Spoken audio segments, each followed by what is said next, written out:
East Bengal जिसको बांग्लादेश कहते हैं, वहां पे 15 साल की एक हिंदू बेटी के साथ गैंगरेप हुआ है, सामूहिक बलात्कार किया है। और वो किसने किया है? कन्वर्टेड हिंदुओं ने। ये जो सामूहिक बलात्कार किया है, गैंगरेप किया है, इसको तहर्रुस कहते हैं। तो तहर्रुस जायज है, तहर्रुस काफिर बेटियों के साथ हो सकता है, उनका गैंगरेप हो सकता है, ये कोई नाजायज नहीं है। और भारत में इस पे वीडियो तो शेयर किया जा रहा है, उस बेटी का वीडियो शेयर किया जा रहा है, लेकिन कोई भी इसका मूल कारण, अस्थायी समाधान नहीं बता रहा है। कोई ये नहीं बता रहा है कि आखिर भारत में ये ना हो इसके लिए क्या क्या करना पड़ेगा। मैं फिर से कह रहा हूं, जहां जहां घटे वहां वहां कटे। अफगानिस्तान में घटे तो कटे, पाकिस्तान में घटे तो कटे, कश्मीर में घटे तो कटे, बांग्लादेश में घटे तो कट रहे हैं, और भारत में भी लगातार घट रहे हैं। 10,000 हिंदुओं का प्रतिदिन धर्मांतरण हो रहा है। 6 लाख घुसपैठिए भारत में बैठ चुके हैं। 90,000 बच्चे प्रतिदिन पैदा हो रहे हैं, उसमें से हिंदू मात्र 45,000 हैं। ड्रग्स जिहाद के जरिए हिंदू लड़के लड़कियों को नपुंसक बनाया जा रहा है। लब जिहाद भी चल रहा है, ड्रग्स जिहाद भी चल रहा है, घुसपैठ जिहाद भी चल रहा है, धर्मांतरण जिहाद भी चल रहा है, जनसंख्या जिहाद भी चल रहा है, और इस पर गंभीरता के साथ चर्चा नहीं हो रही है। तो याद रखिए, जो अफगानिस्तान में हुआ, जो पाकिस्तान में हुआ, जो बांग्लादेश में हुआ, अगर हमने ये जो जिसके कारण हम घट रहे हैं उसको हमने नहीं रोका और यहां भी घटे, तो जो वहां पे हुआ था वही यहां होगा। और हम घट चुके हैं, 9 राज्यों से घट चुके हैं, 9 राज्यों से। डिस्ट्रिक्ट जिले के हिसाब से देखिए तो 800 जिलों में से 200 जिलों में घट चुके हैं। तहसील के हिसाब से देखिए तो 6,000 तहसीलों में से 1,500 तहसीलों में घट चुके हैं। बॉर्डर पे जो 300 तहसीलें हैं उनमें 300 की 300 तहसीलों में खत्म हो चुके हैं। और घटने का मूल कारण लब जिहाद, ड्रग्स जिहाद, घुसपैठ जिहाद, धर्मांतरण जिहाद, जनसंख्या जिहाद। और ये जो जिहादी सोच है ये कम नहीं हो रही है, बढ़ रही है। पहले एक बाबर था, एक औरंगजेब था, एक तुगलक था, एक गजनी था, एक गोरी था। अब तो हर जिले में एक बाबर है, हर जिले में गजनी है, हर जिले में औरंगजेब है। पहले एक जयचंद था, अब तो हर जिले में जयचंद है। पार्षद बनने के लिए, प्रधान बनने के लिए, विधायक बनने के लिए, सांसद बनने के लिए जयचंदों की लाइन लग गई है। तो इसलिए खतरा बढ़ रहा है, पहले से घट नहीं रहा है। हम आंख बंद करके सोच रहे हैं भारत बड़ा सुरक्षित हो रहा है, ये बहुत बड़ी भूल है। और अगर आप सोचते हैं कि विकास करने से जिहादी सोच खत्म होती है तो यह भी आपकी बहुत बड़ी भूल है। अमेरिका में नए साल पे सीधे ट्रक चढ़ाया है, और कहां कहां कितनी बार, फ्रांस में ट्रक चढ़ा चुके हैं, कितनी बार ट्रक चढ़ा चुके हैं। फ्रांस में खूब एयरपोर्ट है, खूब हाईवे है, खूब एक्सप्रेसवे है। अमेरिका में बहुत अच्छे अच्छे एयरपोर्ट है, हाईवे है, एक्सप्रेसवे है। तो ये जो जिहादी सोच है ये विकास से खत्म नहीं होती है। जिहादी सोच खत्म करना है तो हमें कुछ काम करना पड़ेगा जिस पे आज तक काम नहीं हुआ। जिहादी सोच खत्म करना है तो सबसे पहले मजहब के आधार पे जितने नियम कानून बने हैं, जितने यूनिवर्सिटी बनी है, जितने बोर्ड बने हैं, जितने मंत्रालय बने हैं, जितने ट्रिब्यूनल बने हैं, जितने आयोग बने, इनको खत्म करिए। हो चुका है विभाजन मजहब के आधार पे, अब वो गलती मत करिए। मजहब के आधार पे कुछ भी, न मजहब के आधार पे लोन, न मजहब के आधार पे कोई वजीफा, न मजहब के आधार पे स्कूल, न मजहब के आधार पे यूनिवर्सिटी, कुछ भी नहीं होना चाहिए। दूसरा, अल्पसंख्यक बहुसंख्यक का खेल खत्म करिए। ये कांग्रेस का बोया हुआ बीज है। 1992 में माइनॉरिटी कमीशन एक्ट बनाया, और 2004 में माइनॉरिटी एजुकेशन एक्ट बनाया, और 2006 में माइनॉरिटी अफेयर मिनिस्ट्री बना दिया। कांग्रेस को कोसने से देश का फायदा नहीं होगा, भारत का भला नहीं होगा। भारत का भला होगा कांग्रेस के द्वारा बनाए गए नियम कानूनों को खत्म करने से। भारत का भला तब होगा जब 1991 का प्लेस ऑफ वर्शिप एक्ट खत्म होगा, 1992 का माइनॉरिटी कमीशन एक्ट खत्म होगा, 1995 का वक्फ एक्ट खत्म होगा, 2004 का माइनॉरिटी एजुकेशन एक्ट खत्म होगा, 2010 का FCRA खत्म होगा, तब देश का भला होगा। अगर हमें भारत को सुरक्षित बनाना है, जो बांग्लादेश में हो रहा है वो भारत में, अगर हम चाहते हैं कि वो भारत में ना हो, तो हमें हेट स्पीच को डिफाइन करना पड़ेगा। हेट स्पीच को डिफाइन करना पड़ेगा, एक चैप्टर भारतीय न्याय संहिता में हेट स्पीच डालना पड़ेगा, और जितनी भी रिलीजियस किताबें हैं, जितनी मजहबी किताबें हैं, सबके लिए एक समीक्षा करनी पड़ेगी, सबकी एकदम एक रिव्यू करना पड़ेगा। अगर कोई किताब हेट स्पीच फैला रही हो उसके खिलाफ कार्रवाई करना पड़ेगा, तब भारत सुरक्षित होगा। अच्छी अच्छी बातें करने से भारत सुरक्षित नहीं होगा। बहुत विकास किया था पंडित नंदराम टिक्कू ने अफगानिस्तान में, खूब तालाब बनवाए थे, खूब धर्मशालाएं बनवाई थी, खूब जो है कुएं बनवाए थे, और खदेड़ दिया। पता नहीं चला नंदराम टिक्कू जी का, प्रधानमंत्री थे अफगानिस्तान के। इसलिए हमें इस गलतफहमी से दूर हो जाना चाहिए। अगर भारत को सुरक्षित बनाना है तो हमें सबसे पहले इस भारतीय न्याय संहिता में एक ऑफेंस रिलेटिंग टू कन्वर्जन एक चैप्टर डालना चाहिए, धर्मांतरण राष्ट्र की समस्या है, इसलिए राज्यों के द्वारा अलग अलग कानून बनाने से कोई फायदा नहीं होगा। इसी भारतीय न्याय संहिता में एक चैप्टर होना चाहिए ऑफेंस रिलेटिंग टू कन्वर्जन, और इसमें साफ साफ लिखा होना चाहिए कि धर्मांतरण राष्ट्र की सुरक्षा के लिए खतरा है, एकता अखंडता के लिए खतरा है, देशद्रोह है, वेजिंग वॉर है, ऑर्गेनाइज क्राइम है, और जो आदमी धर्मांतरण कराएगा और जो आदमी धर्मांतरण कराने वाले मिशनरियों और जिहादियों की मदद करेगा, उनके खिलाफ एनएसए लगाइए, यूएपीए लगाइए, वेजिंग वॉर लगाइए, देशद्रोह लगाइए, गैंगस्टर एक्ट लगाइए, उनकी प्रॉपर्टी जब्त करिए, उनकी नागरिकता खत्म करिए, उनको आजीवन कारावास फांसी दीजिए, तब धर्मांतरण रुकेगा। प्रतिदिन 10,000 हिंदुओं का धर्मांतरण हो रहा है। अगर भारत को सुरक्षित बनाना है तो इसी में एक चैप्टर जोड़ना पड़ेगा, offense relating to infiltration. 6 lakh घुसपैठिए आ चुके हैं और ये जा नहीं रहे और आना भी बंद नहीं हुआ है। घुसपैठ का मूल कारण ही घटिया कानून है। घुसपैठियों को भगाना है तो एनआरसी की जरूरत नहीं है, केवल एक चैप्टर इसी बीएनएस में जोड़ दीजिए, ऑफेंस रिलेटिंग टू इनफिल्ट्रेशन। और सभी राज्य सरकारों से कहिए, सारे डीजीपीज को कहिए कि जो घुसपैठिए हैं और जो उनके मददगार हैं, जो घुसपैठियों का आधार बनवाते हैं, जो घुसपैठियों का राशन कार्ड बनाते हैं, जो घुसपैठियों को ड्राइविंग लाइसेंस बनाते हैं, जो घुसपैठियों का बर्थ सर्टिफिकेट बनाते हैं, जो घुसपैठियों को वोटर आईडी बनाते हैं, जो कुछ करते हैं घुसपैठियों को मदद करते हैं, जो घुसपैठियों को बंगाल के बॉर्डर से या असम के बॉर्डर से एक बस में बैठा के लाते हैं, या जो घुसपैठियों को वहां अंदर कराने में मदद करते हैं, उन सब के खिलाफ एनएसए लगाइए, यूएपीए लगाइए, वेजिंग वॉर लगाइए, देशद्रोह लगाइए, गैंगस्टर लगाइए।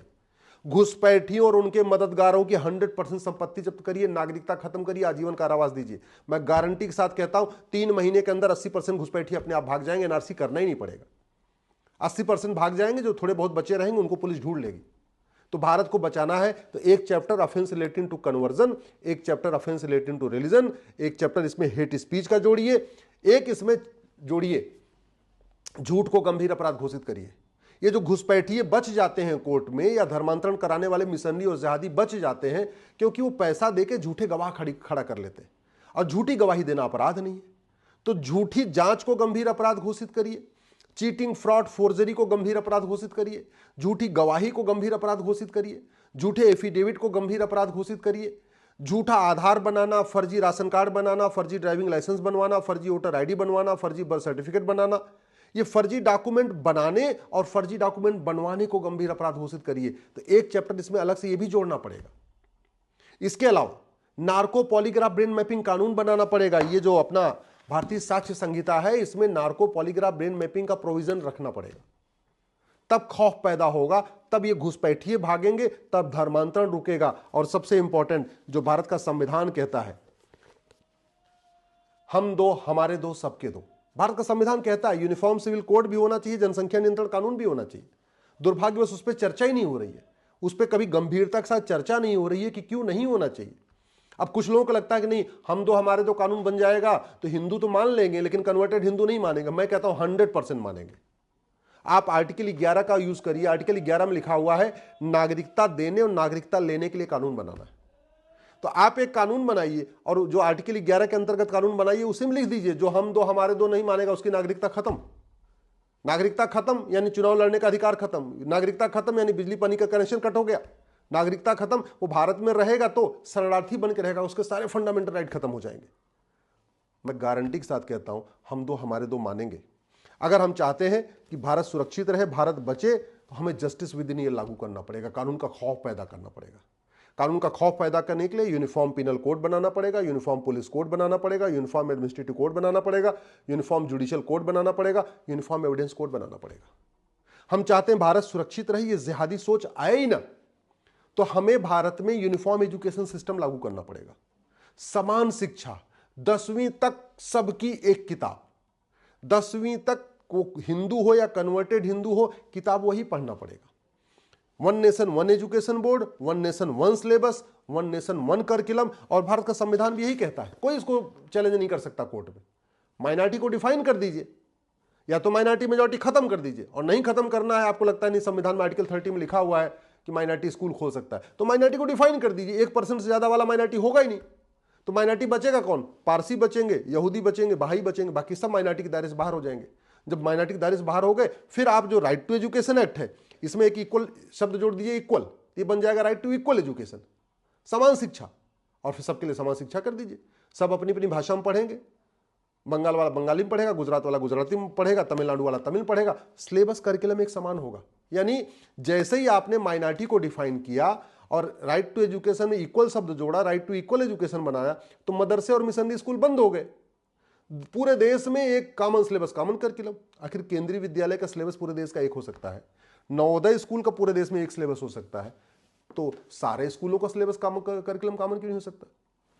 भारत को बचाना है तो ये जो 2010 में कांग्रेस ने एफसीआरए बनाया था ना, ये भारत को बर्बाद करने के लिए, विदेशी फंडिंग कराने के लिए बनाया था। इसलिए मैं कहता हूं कांग्रेस को कोसने से कुछ नहीं होगा, कांग्रेस के द्वारा बनाए गए नियम कानूनों को खत्म करना होगा। एफसीआरए खत्म करिए, एक कठोर चंदा नियंत्रण कानून बनाइए। जब तक इनको चंदा आएगा तब तक ये इनके पक्ष में कोई लेख लिखेगा, कोई कुछ करेगा, कोई कुछ करेगा, तब तक नेताओं, अभिनेताओं, लेखकों, बुद्धिजीवियों, पत्रकारों, कलमकारों को विदेशों से फंडिंग आती रहेगी जब तक एफसीआरए कानून चल रहा है। इसको ठीक करिए। ये जो 1946 का कानून है, इसके कारण घुसपैठिए भाग नहीं रहे, इस कानून को खत्म करना पड़ेगा। ये जो मजहब के आधार पर नियम कानून चल रहे हैं, इसको खत्म करना पड़ेगा। यूनिफॉर्म सिविल कोड लागू करना पड़ेगा। ये 1861 का जो पुलिस एक्ट चल रहा है, इसको खत्म करना पड़ेगा, यूनिफॉर्म पुलिस कोड लागू करना पड़ेगा। ये सिटीजनशिप एक्ट 1955 वाला जो चल रहा है, नेहरू ने बनाया था, इसको खत्म करना पड़ेगा, यूनिफॉर्म सिटीजनशिप कोड बनाना पड़ेगा और उसमें लिखना पड़ेगा जो भारत को ना माने, भारत की संस्कृति को ना माने, भारत की परंपरा को ना माने, उसकी नागरिकता खत्म होगी। कोई भी समस्या लाइलाज नहीं होती है, हर समस्या का इलाज है। बस समस्या पे चर्चा करने की बजाय समस्या के मूल कारण, समस्या के अस्थायी समाधान पे चर्चा करना पड़ेगा। और एक बात याद रखिएगा, अगर अभी भी नहीं जागे तो याद रखिएगा, आडवाणी जी को अपना घर, मकान, दुकान, खेत खलिहान छोड़ के भागना पड़ा था। मनमोहन सिंह जी को अपना मकान, दुकान, खेत खलिहान छोड़ के भागना पड़ा था। इंद्र कुमार गुजराल साहब अपना मकान, दुकान, खेत खलिहान छोड़ के भागे थे। राज कपूर, राजेंद्र कुमार, यश चोपड़ा, प्रेम चोपड़ा, सुनील दत्त, गुलजार, मिल्खा सिंह, खुशवंत सिंह, लाला अमरनाथ, ऋतिक रोशन के दादा रोशन साहब, ये सब लोग बड़े करोड़पति, अरबपति थे, मकान, दुकान, खेत खलिहान छोड़ के भागे थे। और अंत में एक बात और, मंदिर बनाने से हिंदू सुरक्षित नहीं होगा। अगर मंदिर बनाने से हिंदू सुरक्षित होता तो दुनिया का सबसे बड़ा शिव मंदिर अफगानिस्तान में था, उसकी एक ईंट नहीं बची है। मंदिर बनाने से हिंदू सुरक्षित होता तो दुनिया का सबसे बड़ा जैन मंदिर मुल्तान में था, अब वहां पे नमाज पढ़ी जा रही, मदरसा चल रहा है पार्श्वनाथ मंदिर में। मंदिर बनाने से सुरक्षित होता हिंदू तो दुनिया का सबसे बड़ा विष्णु मंदिर भी पाकिस्तान में था। मंदिर बनाने से, अगर गुरुद्वारा बनाने से सिख सुरक्षित होते तो पाकिस्तान, अफगानिस्तान, बांग्लादेश के सारे गुरुद्वारे तोड़ दिए गए। जैन मंदिर बनाने से सुरक्षित होते तो अफगानिस्तान, पाकिस्तान, बांग्लादेश के सारे जैन मंदिर तोड़ दिए गए। अगर मूर्तियां बनाने से हिंदू सुरक्षित होता तो दुनिया की सबसे बड़ी बुद्ध की मूर्ति अफगानिस्तान में थी, तोड़ दिया उसको, खत्म। अब बुद्ध भगवान की मूर्ति नहीं है वहां पे, कोई पूजा नहीं करता। अगर धर्मशाला बनाने से, गौशाला बनाने से, भागवत कथा करने से, राम कथा करने से, ये सब करने से हिंदू सुरक्षित होता तो अफगानिस्तान, पाकिस्तान, बांग्लादेश में भी भागवत कथा भी होती थी, खूब गुरुद्वारे भी थे, खूब तालाब भी थे, खूब राम कथा भी होती थी, भागवत कथा भी होती थी, खूब मंदिर भी थे, गौशाला में सब कुछ तो था। तो खत्म क्यों हो गए? जब तक हम इस बात को समझेंगे नहीं कि हिंदू घटेगा तो कटेगा और घटना लगातार जारी है, और जो घटना है ये कैसे रुकेगा, तब तक हम बहुत बड़े खतरे में चल रहे हैं। बाकी आपको अगर ठीक लगता हो, मेरी बात ठीक लगती हो, इस वीडियो को अधिक से अधिक शेयर करिएगा। अपने जान पहचान के नेताओं, अभिनेताओं, लेखकों, बुद्धिजीवियों, पत्रकारों, कलमकारों को भेजिएगा। नहीं तो जो आपके साथ होगा वही हमारे बच्चों के साथ होगा, जो आपके बच्चों के साथ होगा वही हमारे बच्चों के साथ होगा। देखते रहेंगे, 20-25 साल के बाद जो होना होगा देखा जाएगा।